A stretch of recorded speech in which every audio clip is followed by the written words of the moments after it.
Thanks for joining me on Best of Trek, Worst of Trek, where we rank every live-action episode of the Trek franchise. I'm your host, Dustin Wing.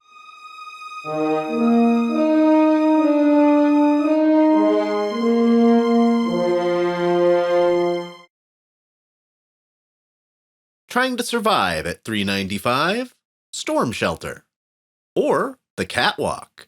Here's another one that fell through the cracks and missed a rewatch. It's nowhere near as good as this block of episodes, and I'll address it in the next re-ranks and retrospectives video. Basically, the entire crew and that of an alien shuttle take refuge in Enterprise's warp nacelle to ride out a space storm that would kill everyone. Pretty basic and mundane, including a loading up the nacelles with cargo montage. After a whole lot of crew banter, another ship with a race that can survive the storm board Enterprise and take control. Archer and a few others take a little radiation exposure and force them to leave, even at the possibility of Enterprise's destruction. This one's not terribly well acted, particularly by Scott Bakula. It's not a terrible episode, just not enough happens to make it worth even being nearly halfway up this ranking. Breaking the language barrier at 394. No words. Or Loud as a Whisper. I really like the Season 2 TNG trope of opening to Picard working on brain teasers that have stumped scientists for a long time. For 80s CGI, this solar system model of a planet with an odd revolution around its sun is really cool.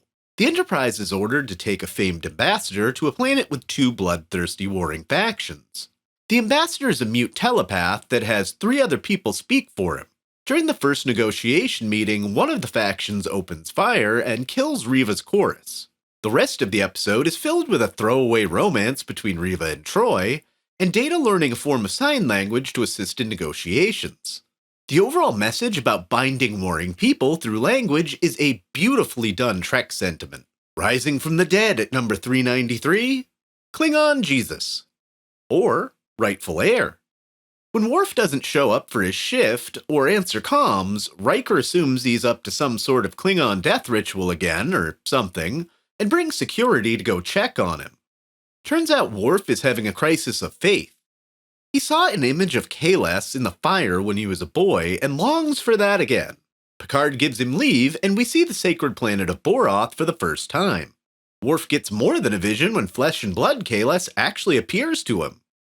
The rest of the episode is Gowron and the High Council trying to disprove his legitimacy.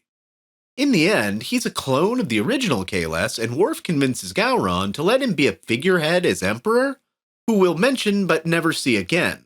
It really makes you question, if Jesus were a real deity and came back, would anyone actually believe he was who he said he was?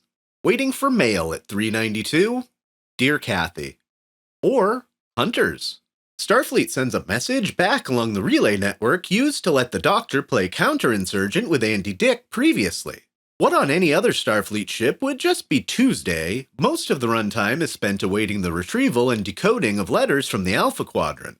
After being out of touch for 4 years, it's actually a touching yet simple episode that brings good news and hard truths. Tuvok's a grandpa, the Maquis have been wiped out by the Dominion, and Janeway gets a Dear John letter from her former fiancé. By the look on her face, I bet he put her dog up for adoption, too. Oh, and just to add some action to the plot, Tuvok and Seven get kidnapped by the Hirogen, who we can build up to be the new recurring villain race, now that we've largely gotten out of Borg space. Trying to get the pair back, Voyager accidentally disrupts the entire relay network they were using to stay in contact with Starfleet. This one's a bit slow and soap opera-y, but a nice call from home in the middle of Voyager's run. Turning back the chronometer at 391, Time Donuts. Or Tomorrow is Yesterday. As far as TOS, this is actually pretty decent. The Enterprise just kind of ends up in 1967 Earth because reasons that happened before the episode began? They're identified by a US Air Force plane, and they accidentally destroy it. Also, for reasons before the episode began, the computer voice was changed during an overhaul on an all-female planet to be a sexy Majel with more personality for only this one episode. Anyway, they save the life of this Air Force pilot and show him the wonders of 3 centuries in the future. They try and retrieve the Air Force footage of the Enterprise, and Kirk gets into a hokey fight scene. They accidentally beam an MP to Enterprise and almost give him a heart attack by making him soup. They correct everything by doing time donuts around the sun until they arrive before everything started, magically correct the timeline, and then go forward in time. Quite a bit of this is convoluted, but a solid hour of television. Dealing with a shift in universes is number 390. Reflection. Or, Despite Yourself. In last week's block, I mistakenly said that the episode before The Wolf Inside was when they got to the Mirror Universe. Actually, this is the first full Discovery entry into the Mirror Universe. This episode grinds the action-oriented Federation Klingon War to a halt, as the crew go on a side quest at the hands of Captain Lorca that's from this universe originally. Some people don't like this dropout in the season arc, but I actually enjoyed this revisit to the Terran Empire in its heyday, before that interloper Kirk convinced Mirror Spock that peace was the better answer. They spend the episode turning Discovery into its Terran counterpart, including its fabulous Captain Killy. I love Mary Wiseman in this role, and the Terran uniform, a lot. Burnham kills the current captain of the ISS Shenzhou so she can take command, and Tyler starts realizing he's not okay. Pretty good setup for Mirror Disco. Coming in at 389, Photonic Friends. Or Oasis. While eating the spiciest thing that even Florida man's ever tasted, a trader clues them into a ghost ship that they might be able to salvage some components they need from. What they find after some digging and hostage-taking is a crew of mostly holograms, a man and his daughter. It's a pretty drawn-out plot to, in the end, convince this guy for the sake of his daughter that it's time to come with them and be saved after crashing there 22 years ago. The cool parts are seeing wonderful Major Trek actor Rene Auberjonois, and his daughter in this episode would go on to be the Borg Queen in Season 2 of Picard. Seeking Answers at 388, Lost Self. Or A Simple Investigation. Every time this actress shows up, she's either a sexy spy or trying to undermine a current system. In this entry, she doesn't even know she's undercover because of a procedure that gave her a new identity. Through the episode, she's trying to retrieve it and doesn't know it yet. When her contact gets killed, she turns to Odo, first as security, and then as a lover. Yep, it took 5 seasons, but we finally got Odo laid. When she finally gets her memories back, she has a husband, and Odo is left unfulfilled. This is a cliché crime drama, but it's nicely done. Closing out the block today is number 387, Non-Elective Surgery.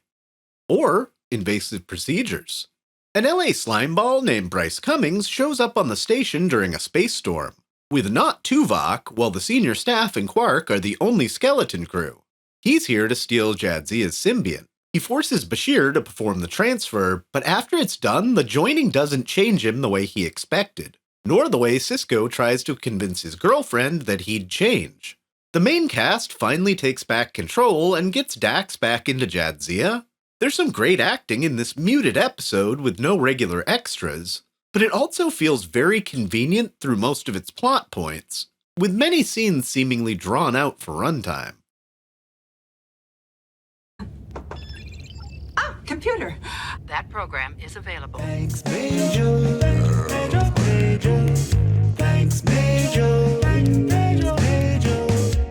Lieutenant Worf is in his quarters. Thanks, Major. The genetic patterns are identical. Major. Computed and recorded, dear.